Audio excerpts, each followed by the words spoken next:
가격이 많이 오를 수 있는 그런 통계적 그리고 확률적 이런 유리함을 갖고 있는 시기가 아닌가 생각이 됩니다. 지금 RSI가 70 이상이다라고 한다면 아주 높은 확률로 단기적으로 조정이 오긴 올 거예요. 선물 ETF 같은 거를 사서 이렇게 해지하는 방법, 그런 식으로라도 일단 지금은 그냥 금을 갖고 있는 게 중요한 시기인가 아닌가 싶어요. 금 가격에는 생각보다 그 악영향보다는 더 긍정적인 영향처럼 이제 금 가격이 계속 올라가고 있는 것처럼 보여요.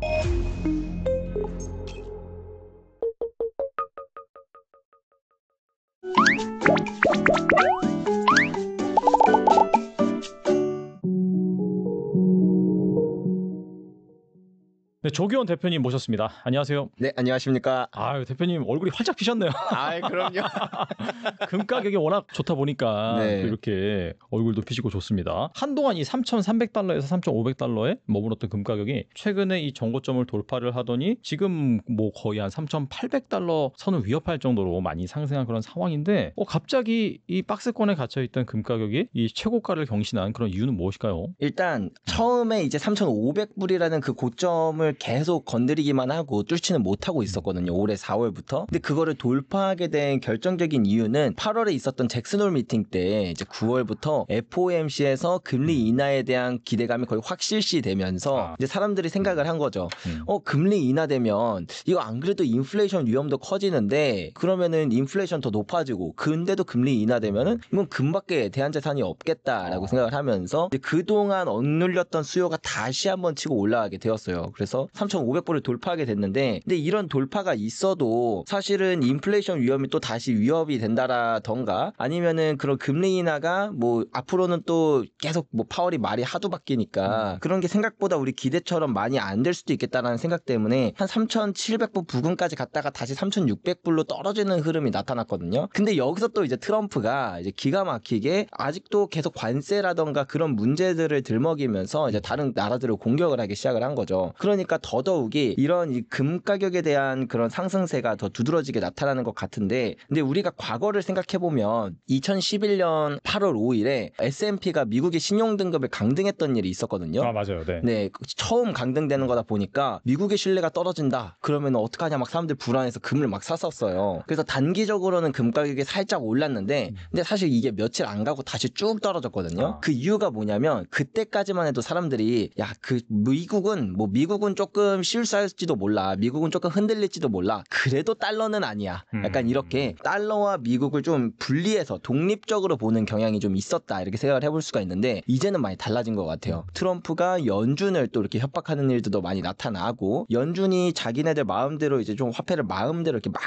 발행하는 그런 무자비한 화폐 발행이라던가 이런 부분들 때문에 이거 어쩌면 미국과 달러가 독립적이지 않을 수도 있겠다라는 생각이 점점 커져서 요즘에는 트럼프의 역할, 트럼프의 행동들이 금 가격에 그대로 고스란히 이렇게 반영되는 이유가 그래서 그런 게 아닌가 싶기도 해요. 그리고 그 세계 금 협회에 따르면은 1970년대 이후에 이 9월이 이 평균적으로 금 수익률이 가장 좋았다라고 하는데 이게 뭐 금값의 계절성이 있는 건지 어떻게 보세요, 이거? 맞아요. 이것도 제가 제 책에서 예전에 밝힌 바가 있는데 금의 가을 효과라는 논문이 있어요. 유독 9월, 10월, 11월 이때 이 가을 시즌에 금 가격이 많이 올랐다라는 통계적 데이터가 있거든요. 그래서 왜 그런가에 대해서는 여러 가지 주장이 있지만 그 중에서 제일 좀 신빙성이 있는 이야기들은 딱 두 가지 정도로 축약할 수가 있어요. 첫 번째는 대부분의 경제위기가 9월쯤에 왔다는 거예요. 뭐 블랙 먼데이라던가 아니면 대공황, 2008년 글로벌 금융위기, 코로나만 살짝 좀 다른 시점이었는데 대부분의 경제위기들이 다 9월에서 11월 이 사이에 오다 보니까 이 시기쯤 되면 사람들이 좀 불안한 거죠. 그래서 위험자산에 있던 돈들이 안전자산으로 옮겨가면서 이런 시즈널리티가 나타나는 효과가 있다 이렇게 볼 수가 있고 또 하나는 금의 수요 측면을 바라보면 좋은데 금을 가장 많이 사는 국가가 중국과 인도거든요. 네네. 근데 중국과 인도에 이제 뭐 결혼 시즌이라던가 아니면 축제 기간이 또 이 가을에 몰려 있어요.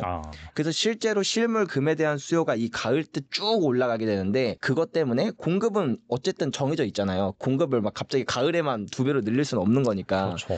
그래서 공급은 정해져 있는데 수요만 쭉 올라가니까 이때 이제 금 가격이 튀었다. 있었던 역사들이 많이 있다. 그래서 따지고 보면 이제 9월, 10월, 11월 지금 시즌이 어떻게 보면 금가격이 많이 오를 수 있는 그런 통계적 그리고 확률적 이런 유리함을 갖고 있는 시기가 아닌가 생각이 됩니다. 근데 최근에 이제 금값이 워낙 좋다 보니까 사상 최고가를 다시 경신하다 보니까 뭐 슬슬 올해 초에 있었던 그 금치 프리미엄이 붙기 시작했다 이런 말이 있던데 현업에 계시니까 잘 아실 것 같아요. 어때요? 와, 근데 진짜 장난이 아니에요. 진짜 아니, 물론 뭐 올해 초에 잠깐 봤으니까 한번 네네. 봤으니까 네. 그래도 이제 조금은 익숙해지긴 했는데 이게 제가 금 투자만 벌써 한 6년 7년 정도 됐고 그다음에 금 유튜버도 한 5년 동안 유튜브를 운영하면서 이렇게 많이 소통도 하고 그러니까 현업에 계신 사람들이랑도 얘기를 했잖아요. 이게 아무리 금 가격이 오른다고 해도 옛날에는 금 가격이 오르면 사람들이 막 팔러 왔어요. 그러니까 뉴스에 금 가격이 뭐 많이 올랐습니다 이런 뉴스가 나오면 그제서야 사람들이 깨닫는 거예요. 나 생각해보니까 장롱에 뭐 옛날에 받았던 돌반지들이 있는데 이거 팔러 가야겠다 이런 생각을 했거든요. 근데 지금은 이게 거의 한 5, 6년 동안 계속 반복됐었어요. 그럼 제가 금 투자한 것만 5, 6년이지 그 이전에는 훨씬 더 많은 시간 동안 그랬을 거 아니에요. 근데 어느 순간부터 제가 생각할 때 그게 정확히 언젠진 모르겠는데 한 2024년부터 그랬던 것 같아요. 제 생각에는 금 가격이 막 사상 최고치를 뚫었다는 그런 이슈가 나오면 사람들이 오히려 금을 안 내놔요. 그리고 팔려는 사람들만 더 많이 생기고 그리고 어느 순간부터 이게 금을 팔러 오는 사람들이 점점 준다 이렇게 느껴지는 부분들이 있다 보니까 네. 지금은 금을 사고 싶은 사람만 많고 파는 사람이 거의 없어서 우리나라에서 금을 구하는 것 자체가 하늘의 별따기예요. 네, 웃돈도 정말 많이 줘야만 금을 구할 수 있을 정도로. 어떻게 본다면 이 시장에 금이 싹 다 사라졌다 그렇게 네. 볼 수가 있겠네요. 그쵸, 실물이 아예 사라졌어요. 네. 그래서 막 KLX 금시장 이런 데서도 거래를 할 때도 확실히 프리미엄이 많이 붙어 있고 거기서도 물량이 별로 없어요. 그러면 네, 맞습니다. KLX 금시장도 실물을 기반으로 하기 때문에 네. 여기서도 한 이제 매일매일 시기에 따라 좀 다르긴 한데 한 6%에서 10% 정도까지 프리미엄이 붙었고 사실 이 추세로 가면 제가 볼 때는 올해 2월에 있었던 것처럼 김치 프리미엄이 20%까지도 치솟을 수 있지 않을까 뭐 그런 분위기예요. 시장 분위기는. 근데 이렇게 단기간에 과열이 되면은 또 이렇게 조정이 나올 가능성 이런 것도 좀 염두에 둬야 되잖아요. 지난번에도 나오셔가지고 이 단기간에 좀 금 가격이 조정될 가능성에 대해서 말씀해 주셨는데 아직도 금을 사지 못한 그런 분들이 있다라고 한다면은 좀 가급적 좀 싸게 살 만한 그 시장 조정기를 활용해서 그런 구간이 또 나타날 수도 있을까요? 일단 이 정도로 과열이 나타나면 한번 조정이 오기는 오더라고요. 근데 뭐 그럼에도 불구하고 더 올라갈 수도 있겠지만 우리가 단기를 예측하는 건 되게 어렵지만 그래도 통계적으로 보면은 이 정도의 과열 그리고 이 과열을 볼 수 있는 되게 좋은 지표 중에 하나가 RSI거든요. 네, 기술적 지표 말씀하신 거죠? 네, 맞습니다. 보조 지표 중에 그 RSI라고 하는 상대 강도 지수를 이용하면 좋은데 이 주식에서도 많이 쓰지만 많이 쓰죠. 금은 이게 변동성이 주식에 비해서는 많이 낮다 보니까 생각보다 이 과열권에 가는 일이 되게 적어요. 그래서 만약에 이 RSI가 70 이상으로 올라간 시점들을 이렇게 다 표시해 보면 그 금이 단기 고점이었거든요. 그래서 지금 제가 RSI로 확인하고 오지는 않았는데 만약에 지금 RSI가 70 이상이다라고 한다면 아주 높은 확률로 단기적으로 조정이 오긴 올 거예요. 그렇다면 우리는 조금 조정이 오는 시기를 기다려볼 수도 있고 만약에 조정이 오는 시기를 기다리지 않고 지금 사고 싶다거나 아니면 조정이 오더라도 프리미엄은 여전히 높은 수준이다라고 한다면 지금은 KRX나 아니면 실물보다는 제가 잘 원래 추천 안 하는데 지금은 그나마 금 선물 ETF를 하는 게 낫지 않을까 싶어요. 금 선물은 아무래도 롤오버 비용이 있다 보니까 장기적으로 가져가면 손해긴 하잖아요. 맞아요. 그래서 좀 단기적으로 그렇게 금 선물 ETF를 가지고 있어야 이게 지금 뭐 프리미엄 6% 10% 주고 사면 나중에 한 3-4달 지나서 만약에 프리미엄이 정상화됐다. 그러면 금 가격이 안 변해도 6%에서 10% 손해를 보는 거잖아요. 그러니까 딱 그냥 금 선물을 가지고 있다가 이제 프리미엄이 정상화되면 매도하고 이제 뭐 KRX나 실물로 넘어가면 되니까 좀 그렇게 이용해 보시는 게 낫지 않을까 싶어요. 그리고 이제 앞서서 이제 계절성에 따라서 9월을 뭐 가을 효과라고 해서 그렇게 금 가격이 좋은 구간도 있는데 좀 상대적으로 약세를 띠는 구간도 있나요? 그러면? 보통 9월에서 11월까지 되게 이렇게 많이 오르잖아요. 그리고 이제 겨울이 좀 많이 떨어져요. 그렇구나. 네, 겨울쯤 네네. 되면은 이게 연말이 끼다 보니까 연말에 주식시장도 약간 침체를 띠는 부분들이 있거든요. 뭐 돈을 다 많이 쓰셔서 그런 건지 뭔지는 모르겠지만 그래서 이제 연말쯤 되면은 확실히 금에 대해서도 수요가 많이 떨어지고 축제 기간도 이미 그 가을 때 다 지나가고 이제 겨울에는 딱히 축제가 없어요.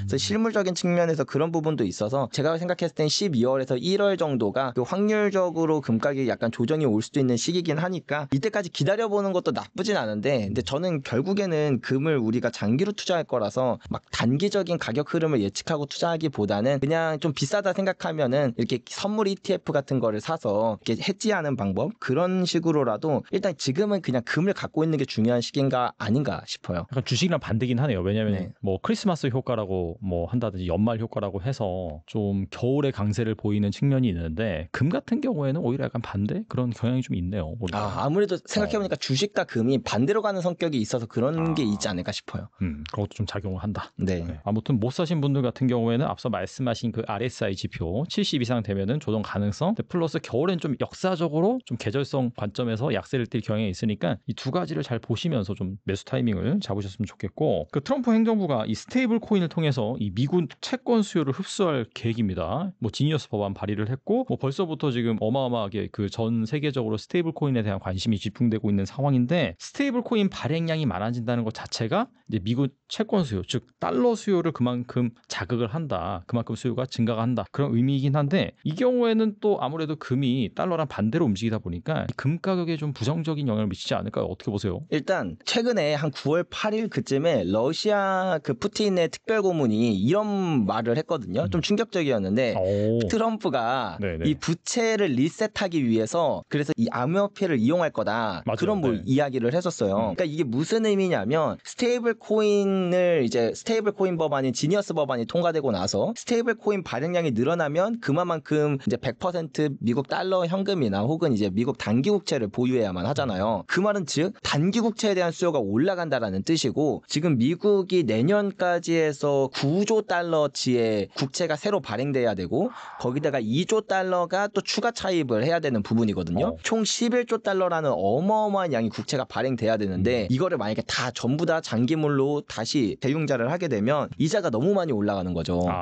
지금 미국의 부채가 37조 4천억 달러 정도 되는데, 만약에 1%포인트만 이전보다 더 비싼 이자로 재융자하면은 1년에 그냥 이자만으로 3,700억 달러라는 돈을 내야 되는 거니까. 700억도 아니고 달러 3,700억. 와, 그러면 뭐 수백조인데. 그죠. 야. 거의 이게 말도 안 되는 우리나라 금액인데. 예산이랑 안 먹네요, 그냥. 근데 그게 뭐 교육을 해주는 것도 아니고 도로를 깔아주는 것도 아니고 그냥 이자잖아요. 이자에 대한 빚을 그 정도의 돈을 내야 된다라는 건 둘 중에 하나를 의미해요. 그만큼 쓸 수 있는 세수가 줄어든다던가, 아니면 그만큼 빚이 더 빨리 더 많이 늘어난다는 뜻이니까, 어쨌든 이 지니어스 법안이 좋은 의미인 건 뭐냐면, 만약에 트럼프는 그래서 이걸 다 전부 다 T빌, 그러니까 단기국채로 돌리겠다라는 말까지 했었거든요. 그러면은 어쨌든 지금 금리 인하 사이클이니까, 금리 인하 사이클에서 장기국채는 이거에 영향을 안 받을지 몰라도 단기국채는 비교적 영향을 되게 크게 받잖아요. 그렇죠. 그러면 금리를 크게 낮추고 그만큼 이자 차입 비용이 줄어드니까, 이제 이런 부분을 이용해서 단기국채 수요가 올라가고 금리가 내려가서 이 이자를 낮추는 이런 부분을 통해 달러를 다시 한번 강세로 이끌 수 있다라는 그런 주장이 나오곤 하는데, 맞아요, 그럴 수 있어요. 그리고 실제로 그걸로 인해서 그 달러의 강세가 나타난다라고 한다면 실제로 금 가격에도 악영향을 미칠 수가 있거든요. 근데 이제 여기서 핵심은 스테이블 코인만 바라보면 그런데, 트럼프가 좀 더 강압적으로 하고 있는 게 다른 시장 참여자들의 눈에 볼 때는 이런 거예요. 어떻게 해서든 뭔가 남을 등쳐먹어서 미국만 살아남겠다고 하는 그런 모습처럼 보여지니까, 이게 미국에 대한 신뢰가 떨어지고 그게 곧 달러에 대한 신뢰가 흔들리면서, 그래서 원래 스테이블 코인 법안이 발의되고 난 직후에는 금 가격이 약간 흔들렸는데, 오히려 지금 이렇게 많이 상승하는 건 스테이블 코인 법안 그 너머에 있는 트럼프의 어떤 행동 의지라던가, 아니면 미국인들 전체가 좀 관통하고 있는 자국 우선주의라는 그런 분위기가 이제 다른 국가들이 볼 때 미국 국채, 더 나아가서 달러에 대한 신용을 떨어뜨리는 움직임이라서, 그래서 금 가격에는 생각보다 그 악영향보다는 더 긍정적인 영향처럼 이제 금 가격이 계속 올라가고 있는 것처럼 보여요.